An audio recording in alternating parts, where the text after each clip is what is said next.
Welcome to Newz. Today, we have with us Professor Khyrunnisa, who is a renowned author, orator, columnist, and above all, the creator of the iconic character Butterfingers. Welcome, ma'am. Thank you. You know that Butterfingers is an iconic character which is loved by all the children and also secretly admired by all the adults. Secretly? Because since he's a young boy, many people believe that, it is actually a secret to love him. So, what is your journey with, how did this begin? And can you tell me why he's very special to you? The journey began, if you want to know when it started in 1996 when I wrote a story. The story was titled Butterfingers, and I thought it was a one-off story because it was my entry for a writing competition. Okay. And I never thought it would come this far because I thought it was just one story. But what happened was that led to my writing more stories. And in 2006, the associate editor of Tinkle asked me if I could create a regular character for Tinkle, which would come every month, or I think earlier it was a fortnightly. So when he asked me like that, I thought, okay, I will bring back Butterfingers, because Butterfingers is a personal favorite. I created other characters also because subsequently I was writing other stories, which Butterfingers in the Tale, he was a favorite character. Yeah, he was living in my head, and that's how I brought him back. But people ask me why, like you asked me, how did you create this character? Why did you create Butterfingers? That is because പേര് ഭയങ്കര specially Butterfingers. Exactly, yeah. So, I was writing a story for a competition, and I wanted to write a cricket-based story. I wanted to write a humorous story, a fun story. So that's how I thought maybe, I should have a character who does something funny on the cricket field, and that is when it occurred to me, why not have a character whose nickname is Butterfingers? Okay. And then that was that first story. So then I realized now people ask me, did you create this, not just a character, did you invent the name Butterfingers? I really wish I could say yes, that was mine. But no, it's been there for a long time. So it was there as an adjective, the first recorded history. If you look at it, when it was first in any written work, it was in 1615, where there is this Antara Pazhayadana character, but first time the word. There is this Gervas Markham, who in this book called The English Housewife, it is actually a cookery book. Okay. And he was writing about how an ideal English housewife should be, because she should cook. Okay. She should have a curious nose, she should be clean in body and garments, and she should be able to hear well, and she should not be butterfingered, because she should not drop things, she should not love sweets, because she's supposed to offer sweets, not eat them. So that is how it was. She should not be butterfingered. So what was used was the adjective. And that's the first instance that it was used, but the meaning is the same. That it is someone who is clumsy, somebody who drops things. Then later on, as a noun, it was first used in 1835. And that was, a rather unsavory beginning actually, because there is this writer called Gilbert, he wrote a book. This writer is called Edward Hooke. He wrote a book called Gervais, I think it's Gilbert Gurney. Okay. And those chapters, some of those chapters were printed in a magazine called the New Monthly Magazine. So in one of them, he talks about the execution of a very notorious criminal called Thistlewood and his criminal accomplices in front of Newgate. So he's describing it, and in that he talks about how, according to their what they were asked to do, the executioner was the executioner was asked to, after killing, to decapitate the criminal and show it before a crowd. They're very bloodthirsty people. And when Thistlewood was the first to have this honor, and his head was shown. And when that was shown, very grisly, everyone, there was a huge gasp of horror. They were saying, what's happening? Then the second head was shown. Then again, horror, but slightly lesser degree. So it was getting to be less and less. When the seventh head was shown, he dropped it. Okay. It slipped from his hand and the executioner dropped it. And then the crowd said, oh, you clumsy thing, hello, Butterfingers. Okay. That is the first recorded, the record of this name, Butterfingers. As a noun. That's a very brutal beginning, Terrible. And for a word that is the nickname for this boy, and the word that is a chocolate in the US, there's a Butterfinger. The Butterfinger. Not fingers, but Butterfinger chocolate. Anyway, this is what happened. And then later, Charles Dickens also used it as a noun in Pickwick Papers, where again it's a cricket match. And someone drops a catch and he is called Butterfingers. So this is how Butterfingers, and then it became a household word. Everybody was, you use it when you become clumsy. But what I like is that very often you find words either deteriorating in meaning or changing their meaning. But this one always, right from the beginning, always meant someone who has this tendency to drop things. Are you a Butterfinger? I am. Yeah, that's why, when people ask me this, I'll say that I chose this name because it was a name often used at home. Okay. People, my sisters, were 8 of us. They used to call me Butterfingers. I used to return the compliment calling them Butterfingers. So Butterfingers was a name that I kind of grew up with. Okay. So when I thought of a cricket story, I thought it would be nice to have somebody who is clumsy on the field. Then that could generate humor. And then it took off. Okay. And it's become very popular character. People relate to the character. We even have Butterfingers Club in some schools. Yeah, I'm so happy. I hope they don't drop my idea. So, again, why is he very special to you? He's very special because something endearing about him. It was it's my own character, but I have created other characters, as I told you earlier, but there's some... I don't know, from the beginning, from the first time when I wrote that first story, because later on I changed the name from Mukesh, which was his name in the first story, to Amar, when he became a regular character. And in the books also he is Amar Keshan. Amar Sen in Tinkle and Amar Keshan here. Okay. But right from the beginning, I could relate to the character. The character is 13 years old and I'm so much older. And it was, when I first wrote it, I was 40. So that I started accidentally writing, you could say, with this one story. This character was special because he is relatable. He has his flaws, but he wants to help. You can relate because he's not a great achiever. At the same time, he's interested in many things. So there are so many things that I didn't purposefully create him with these ideas in mind, that he must be relatable.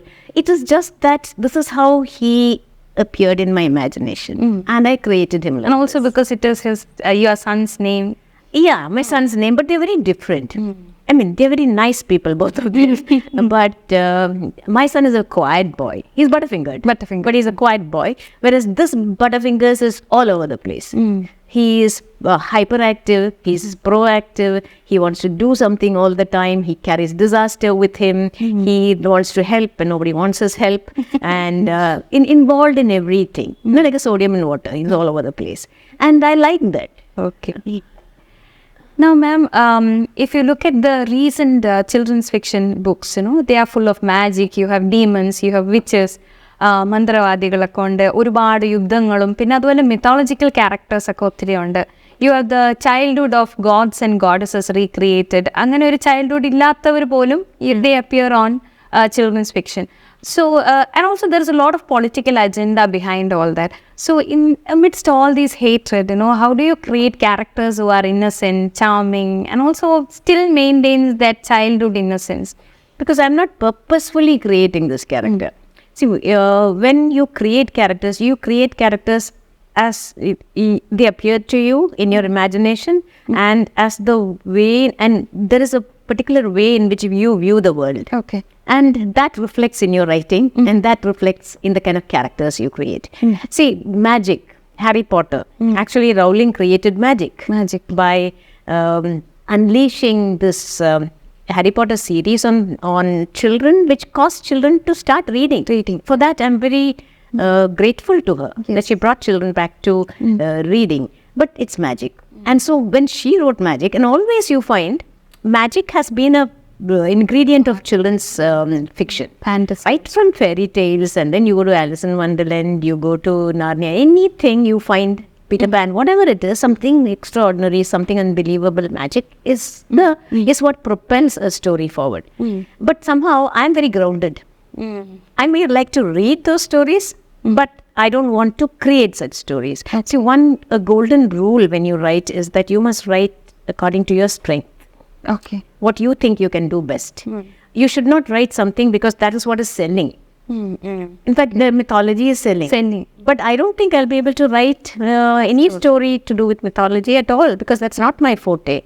I can't write magic. I can't write horror. There are many things I can't write. But I can write these kind of realistic stories. I can write humorous stories. I can write relatable stories. But don't you think writing humor is a very difficult process? To make a person laugh is actually the most difficult thing that a writer can even think of.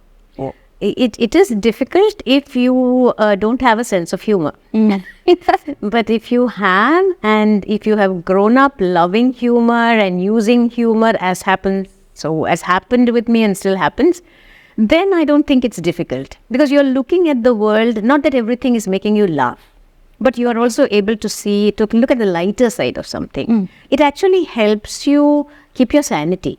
If you can if you're not thin-skinned, if you're not going to take offense at anything. Because humor is also to do with making fun, but in a nice way. Not by being sarcastic, not by being hurting. That's not the way I use humor. You have Swift, the great example for how you can use humor in a vituperative manner. Different people can use it in different ways. Mine is more gentle. And you use irony, humor. It kind of comes naturally to me because I always loved reading books which are humorous, and at home too, as I've said earlier in other interviews, growing up with a lot of older siblings, you have to hold your own, otherwise they'll sit on your head and make fun of you all the time. So that takes us to the next question, that one of the things, two things that stands out in your books, the primary thing is your language. Because it is so beautiful, the way you use language to perfection. You have literary allusions, you have references to writers, you have also references to so many other books. That's one thing. And the other one is your plots, they're very even Shashi Tharoor talked about that in the recent book launch, that your plots are, it will actually create an interest in reading what happens next and so on. So how do you, what are your literary influences? How do you manage to have such lovely language and also such extraordinary plots? Thank you. Yeah, I think both of them stem from the same source, which is my love for books and love for literature. And the fact, reading and literature, and the fact that I studied literature and I taught literature. So there's a lot of literature. I'm kind of driven by And you even created a character for actually showcasing your love for literature. Yes, Khyrunnisa books, that's right. So when you look at it, writing language, you paid a compliment about my language, because I always believe that when you write, you must write well. And I love literature. I love to play with words. I love to pun and quibble and use all that and allusions. That's also one of the reasons why older people like my books, because there are layers. The younger ones may just like the story. They may not totally understand what other hidden meanings and the humor that these words are generating. But older people can understand that. Where else will you find in an 8th standard class a boy who loves Shakespeare to the extent of sitting with his friend and creating and writing a play in which they also include Sherlock Holmes. The play is the thing. The case of Hamlet, Prince of Venice. All that. It's a mishmash. And I was able to do that because of my love for literature, and I'm very happy about that. I created right at the beginning a character whose name is Kishore, who has higher reading skills, who loves to read. And he flaunts that very often. He flaunts that. So if you flaunt that, it means I am using him. So that is how I do that. And I always believe that even if language, people think that you can just play with language. Play means not in the way I play with language. I mean, you can treat it casually. Okay. You can't do that. You have to be serious about how you use language. And the same with the plots, because I always loved reading. See, when you are reading all the time, and all the time, and from the time I was small, I was reading books. And when you read so much, all this goes and stays somewhere. We don't know where, but it is there, which is changing you, which is improving your language, is telling you how to construct sentences, and so on. Similarly with plots. Okay. It's a challenge for me to keep trying new plots. New plots. Yeah. And also, just as Aristotle said, plots, he gives more importance to plot than character. Because what drives us, or rather what captures the attention of the reader and what makes the reader turn the pages is the story. The characters are there, but the story, that is very important. So the story is interesting, if the story is original, then it actually adds to the joy of the book. So for me, it's very important that every time I have a different plot, challenging also, because I am writing a series. I'm talking only about the Butterfingers books. There are other stories, other books, but here I have the same background, same characters, but I have to create totally different plots. The story arc is the same. Amar does something that is clumsy. I mean, he wants to help people, and then he does something clumsy. It ends in disaster, but his same butterfingerness takes him out also, and it's a solution. But beyond that, that's the main thing. That's it. But otherwise, the stories are all very, very different. So for me, it's very important that I give, and also I know as a teacher of literary criticism, how important a plot is, and how to propel the plot, how to create a plot, how to craft the plot. It's a challenge. And when I think of a good plot, I feel so satisfied. It just clicks. Then I say, all right, my plot is ready. Once the plot is ready, I can get the characters to take the story forward. And also your stories, and I remember you teaching us, in short story, tying all the loose ends together. അവസാനമാകുമ്പോഴേക്കും Amar എങ്ങനെയോ എല്ലാം അവസാനം നന്നായിട്ട് തന്നെ വരും. So who was your childhood favorite author? Yeah, like when you asked me about language, one of the reasons is because we read good books. Okay. We always read good books. And not just children's stories. Of course, we all grew up on Enid Blyton, Richard Crompton. But I also, as I said earlier, I love humorous books. And P.G. Wodehouse is my all-time favorite. Okay. Discovered him in the 8th standard. Continue to read. You have all the books. I have all the books, and I have hidden them. That is one. And classics. Okay. See, you need to have a grounding in classics. So that is very, very important. Reading those kind of books, all that helped with plot as well as language. So when you ask me these two questions, they're actually related. Yeah. Okay. And don't you think that, these days people are very casual about the way they use language? Yes, very, very. They celebrate mistakes and so on. See, this didn't happen now.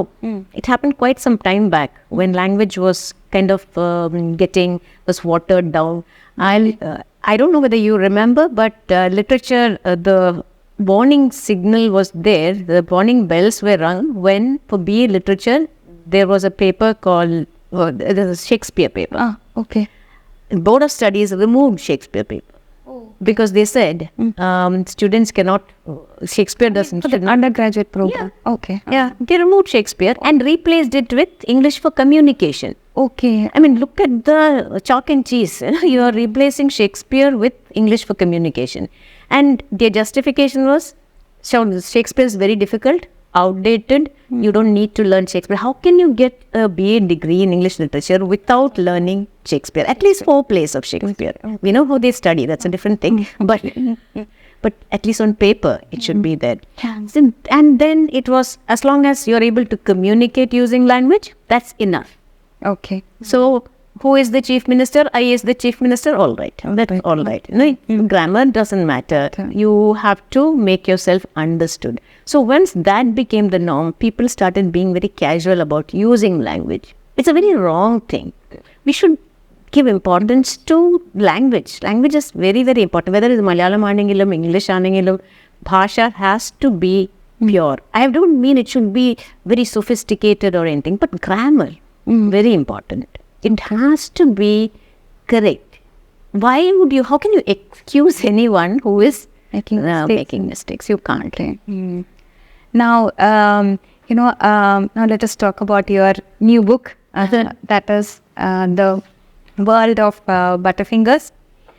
Now, this is actually, which has been recently launched by our MP, Dr. Shashi Tharoor. So this is actually homecoming for Amar, no? He is back to his comic format. So how did you come up with this idea? And what was the format like? Can you talk about it? Yeah, what happened was he made a jump from comics to books.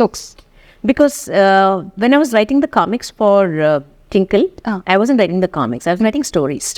And those stories were scripted. There used to be different people who used to script. My first story, which had Butterfingers, the real name being Mukesh. The first one I told you, 1996. That one was scripted by Prabha Nair. Okay. And she's the one who scripted this also. But subsequently, all the other stories were scripted by different script writers. There was one wonderful script writer called Anomita Guha. Okay. And then in Tinkle, many of them used to script it. But my writing was complete story, and because it was conversation driven, the script writers used to like doing it because it was very easy for them to bubble sakaka. Because already conversation is there. അല്ലെങ്കിൽ they'll have to അവർ ഉണ്ടാക്കണം conversation. എൻ്റെ സ്റ്റോറീസിൽ conversation already ഉണ്ട്. അപ്പൊ അത് എടുത്ത് കുറച്ച് edit ചെയ്ത് shorten ചെയ്ത് എടുത്താൽ മതി. അങ്ങനെ കൺസൾട്ട് ചെയ്യും അല്ലേ? ഇല്ല, ഒരു കൺസൾട്ടേഷൻ ഇല്ല. ഞാൻ സ്റ്റോറി അയക്കും, ഫൈനലി ഇത് വരും, അത്രേ ഉള്ളൂ. പക്ഷെ ഇത് അങ്ങനല്ല. സോ അങ്ങനെ ആയിരിക്കുന്നതുകൊണ്ട് and then from there for longer version I wanted to publish. അങ്ങനെ പെൻഗ്വിൻ അയച്ചപ്പോഴാണ് ദേ വോണ്ടഡ് എ നോവൽ. അങ്ങനെ ഇത് തുടങ്ങിയത് ഈ സീരീസ്. അപ്പോൾ അതിൻ്റെ കൂടെ short stories also got published. So 7 books have come. 4 novels and 3 collections of short stories. And then one day the publisher, so Inimitra, she's been my editor. She was there right from House at Days. A long journey, buttery journey. Utterly buttery delicious journey. And out there we are there. And she and I were talking. But next what should we do? And then just as we were conversing, like I still remember. And then she said, Khyrunnisa, why not a comic? Okay. Why don't you think of a comic? I said, yeah, good idea. Because Penguin doesn't publish comics. No, come. She said, let's see. And she left it entirely to me. Okay. In the sense, she said, you decide how many pages, how many stories, what you want. I leave it all to you. It's like suddenly I thought, it's a huge responsibility on me. But at the same time, I didn't want a very slim book. Like if it's 50 pages, it will be very small. I wanted something that is that a child will feel happy. Like I would feel happy holding up, which is all of us feel so happy in that book. Yeah. That is, and then I told her, well, let's have 3 stories. She said, your call. Okay. But before that, there were lots of other formalities because Tinkle had been publishing them in the comic strip form, so we had to in the sense. Their rights are only for the stories that they have already appeared in comic strip form in Tinkle. But we had to make that pakka. So all that was done. So after all those formalities were done, then I started. So it was not difficult. In the sense, it happened in a very light-hearted, casual conversation. I thought, let's see. Okay. And then it went on. From I wrote one story. And we then got a lovely illustrator, no? Yeah, it has to be Abhijit Kini. I said, no, it has this. I can't think of anyone as the illustrators or covers of the book, inside the illustrations. All the wild nature of Ammar is captured. Wild and endearing. Yeah, both are there. That's why I like him. He's wild is there, entirety is there, but he's also endearing. He's mischievous. He's helpful nature, sunny nature. Everything is there. And he does it beautifully. There was no question of who's going to be the illustrator. And Abhijit and I are good friends. So I asked him and he said he's very happy about it. Then we needed a script writer. And I thought, why Prabha Nair stays in. Prabha Nair is also a very good friend of mine. And she's the one who scripted the first story. So when I asked her, she said, yeah, she'll be happy to do that. So that's how this combination came back. And then not came back because the first story illustrations were not by Abhijit. It was by someone else. All the others were by him. And so I write the story. I send it to the script writer. and then she sends it back to me. Then if there is any change necessary or whatever, then I consult Abhijit. He gets back to me. Okay. And there's a lot of back and forth. We are all the time together. And when he finishes sketching, then it comes to me, it consults me. Then it goes to the editor. Okay. Penguin editor. It's a long process. Long process. Then she asks for some changes. Then it goes to a copy editor who asks for some more changes. Abhijit goes crazy. My work is much easier in the sense my story is over. I'm just like that. I'm just, keeping an eye on what's happening. Which Abhijit has to do this. So for him, it's tough. When you started your books, you started writing or creating this character called Butterfingers. You never thought that it will be going into a book and then back to a comic format and so on. So, how do you feel, how do you visualize Amar as a animated character or live action or web series and so on, or even in films? Yeah, I would love it because actually when House at Butterfingers came out, you've heard of, everybody has heard of Sethu Madhavan sir, right? Yeah. The wonderful director who, producer-director who took Chattakari. He read the book and he liked it so much that he actually wanted it to be made into a film. He got in touch with me and then he said that his son would take the movie. His son actually came home. It was all something that happened in 2011 or 12. Okay. Yeah. And then I put them in touch with Penguin because my agreement means you have to consult them and everything. So he went to them and he started. But they couldn't raise the money. There was no one to produce. You need a lot of money. You need to invest a lot of money. So he couldn't get a producer. He went to the National Children's Film Society, but it was so bureaucratic, so much of red tapeism that he was quite frustrated and he gave up the idea. So there was actually, with this one book, there was a proposal, a serious proposal and a plan to have a movie because he said there is huge potential for a movie. After that, I have not really found anyone directly approaching me for anything. But I see, and in Technopark also animation. So they were wondering whether they could do that. But then they felt that Butterfingers is more suited for a live action movie. Okay. Or a serial or something on OTT. Some kind of a. Everybody feels that if somebody takes this, it will be much loved. Any takers? If somebody does that, I'm sure it will be. There are certain other problems in the sense the child will be a growing child. 13 years old, right? Okay. So they'll have to shoot, but that is only if they have decided to, and the first steps have to be taken. But is actually stuck with 13. Stuck with being 13, but whoever acts, we cannot make him forever 13. So that is there, but I would be very happy if somebody takes that on, because not because I wrote the books, but I seriously feel, looking at it dispassionately, as somebody else's creation and somebody else's stories. I feel that if it is presented like Malgudi Days, if it is presented on screen, I'm sure children will love it. Because they can relate to this character in just the kind of things that they do. And there are also different storylines. So there is the school, there is at home, then there are other adventures. And there is no magic. The magic is only of the real life, nothing else. But it should do well is what I personally feel. I hope that it will be into an animation movie or maybe into a... I think more than animation, a live action will be better is what I feel. Maybe animation would also work because he's all over the place. He's full. There's so much of action. Animation is all about action. In fact, that's what they said in Toons. The Toons director, he was telling me that anyway, their animation movies are all about action.